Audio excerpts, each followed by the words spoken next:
Hey guys, welcome back to our new blog. तो भाई कैसे हो सभी के सब? अच्छे होंगे सबके सब। भाई आज थर्सडे, आज मैं जिम नहीं जा पाया था। एक्चुअली आज मेरी ऑफिस की टाइमिंग थोड़ी सी चेंज हो गई थी। सर को थोड़ा काम था तो उन्होंने मुझे जल्दी बुला लिया था ऑफिस पे, तो इस वजह से मैं जिम नहीं गया। तो मैंने सोचा कुछ ना कुछ आपको एक अच्छा सा ज्ञान दे देता हूँ। तो भाई सबसे पहले मैं बात करूंगा पोजिंग की। पता है कई टाइम ऐसा हो जाता है कि हम अपना वर्कआउट तो करते रहते हैं, बट अगर जो ठीक ढंग से जो पोज ना देना तो कुछ मसल का लुक हमारा लॉक हो जाता है। जैसे मेरे साथ अभी क्या प्रॉब्लम हो रही है, मैं कभी भी बैक का जब पोज देता हूँ, लेट्स बाहर करता हूँ, तो मेरे पूरे लेट्स अनलॉक नहीं होते हैं। हालांकि लेट्स है, मसल गेन है, उसमें मसल है सारी, बट मैं उनको अनलॉक नहीं कर पाता हूँ प्रॉपर तरीके से। जैसे आपने देखा होगा कई लोग जब डबल बाइसेप का पोज देते हैं बैक, जब उसी टाइप में बैक का जब पोज आता है तो सारे के सारे लोग अपने लेट्स अनलॉक कर लेते हैं, एकदम उनके लेट्स बिल्कुल वी टेपर में दिखते हैं। बट मैं ऐसा नहीं कर पाता हूँ। मैं अगर जो लेट्स विंग तुम लोगों को दिखाता भी हूँ तो तुमने नोटिस किया होगा मेरे शोल्डर अप हो जाते हैं, मतलब एकदम ऐसे लगते हैं, ऐसे टाइप के, जबकि ऐसा नहीं होना चाहिए था। तुम्हें पूरा अपने लेट्स खोलने आने चाहिए थे। तो वो अभी मैं अपने कोच से बात करके सीख रहा हूँ, मतलब जो हितेंद्र भैया हमारे यहाँ ट्रेनर हैं वो मुझे सिखा रहे हैं। दूसरी मैं बात करूंगा एक्सरसाइज की करेक्ट फॉर्म।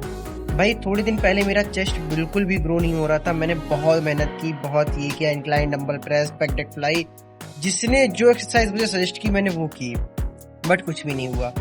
फिर मैंने धीरे धीरे नोटिस किया कि गड़बड़ी कहाँ है। तो भाई मुझे पता है कहाँ गड़बड़ी लगी, मेरी फॉर्म में। जैसे कई बार क्या होता है कि जब हम बारबेल प्रेस या इंक्लाइन बेंच प्रेस करते हैं तो हमारे शोल्डर इंगेज हो जाते हैं। तो क्या होता है, हमारा जितना भी लोड होता है, चाहे बारबेल प्रेस का या डंबल प्रेस का हो, किसी का पूरा लोड हमारे शोल्डर पे आ जाता है। इसके लिए मैं इंक्लाइन बेंच प्रेस की, फ्लैट बेंच प्रेस की और लेग पुल डाउन की, तीनों की तुम्हें एनिमेशन वीडियो दिखाता हूँ, फिर हम बात करते हैं। तो गाइस सबसे पहले शुरुआत करेंगे फ्लैट बेंच प्रेस से, जहां देखनी है सबसे पहले हमें बताया जाता है कि ग्रिप कैसी रखनी है, ठीक। उसके बाद अपने एल्बोज अंदर करने हैं। जैसे देखो इसने एल्बो अपने अंदर की तरफ रिट्रैक्ट कर लिए। उसके बाद में अपना चेस्ट अप करना है, शोल्डर अंदर की तरफ करना है, ना कि बाहर की तरफ रखना। उसके बाद हमें एक्सरसाइज परफॉर्म करनी है, समझे भाई? इतना तो थोड़ा तुम्हें समझ आ ही गया होगा भाई।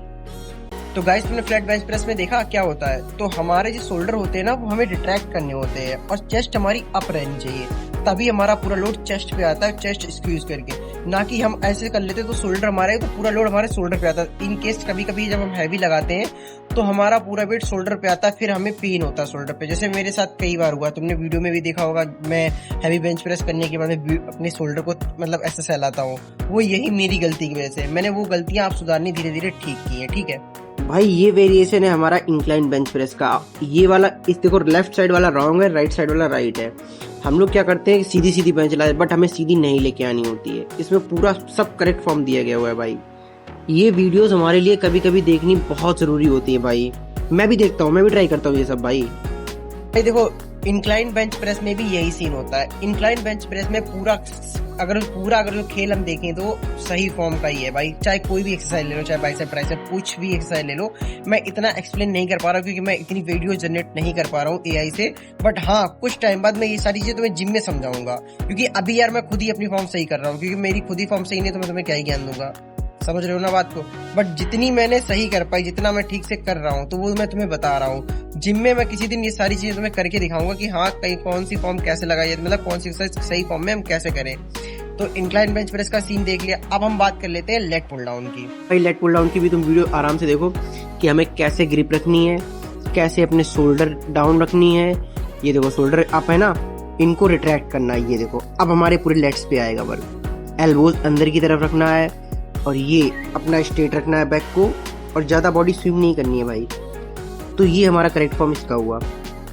तो भाई लेग पुल डाउन का भी सीन तुम्हें समझ ही आ गया होगा कि हमारी इन तीनों एक्सरसाइज में हमें शोल्डर इंगेज नहीं करने हैं। अगर शोल्डर इंगेज करोगे तो पूरा लोड शोल्डर पे आएगा, हमारी चेस्ट, बैक, इन पे कोई असर नहीं होगा और हमारे लेट्स बहुत स्लो ग्रो करेंगे। मतलब जो लोगों की तुमने देखा होगा 5 से 6, 7, 8 महीने में जो अपना वी टेपर लुक ले आते हैं, अच्छी बैक गेन कर लेते हैं, मसल अच्छे गेन हो जाते हैं, उनके ट्रैप्स आ जाते हैं अच्छे से, वो हमारे नहीं है। तो समझ रहे हो बात को ना?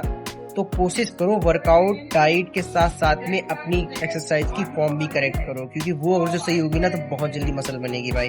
तो ये फिलहाल मैं अभी अपने ऊपर काम कर रहा हूँ। जैसे ही मैं माइक मतलब खरीद लेता हूँ, उसके बाद में मैं तुम्हें ये सारी चीजें जिम में समझाऊंगा बहुत ही अच्छी तरीके से। तब तक शायद मैं और मसल गेन कर जाऊँ। तो अभी इन चीजों में थोड़ा सा टाइम है, थोड़ा थोड़ा मैं तुम लोगों को ज्ञान दे रहा हूँ। अगर जैसा मेरे पास ज्ञान आता जा रहा है वैसा मैं एक्सपीरियंस तुम लोगों के साथ शेयर करता जा रहा हूँ। तो ये सारी चीजें मैं एक दिन तुम्हें जिम में समझाऊंगा।